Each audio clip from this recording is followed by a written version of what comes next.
Bu gün Lənkəran Dövlət Peşə Təhsil Mərkəzinin Dual Peşə Təhsili proqramı çərçivəsində əməkdaşlıq etdiyi İpək Yolu Un Məmulatları şirkəti ilə 5 tələbəmizin işə qəbulu həyata keçiriləcək.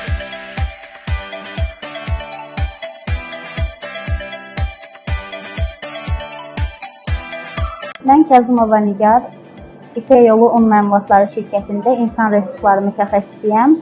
Bugün İpək Yolu Un Məmulatları şirkəti olaraq Lənkəran Dövlət Peşə Təhsil Mərkəzi Qənnaşçı Şirniyyatçı ixtisası üzrə Dual Peşə Təhsili proqramında 5 məzunu işə qəbul edirik və bu istiqamətdə əməkdaşlığımızı davam Dual etdirəcəyik. peşə təhsil proqramının çərçivəsində bu illəri peşə təhsilini bitirdik. Çox sevinirəm ki, tələbə yoldaşlarımla bu günləri bir yerdə iş qazandıq. Hər birinə təşəkkür edirəm və uğurlar arzulayıram.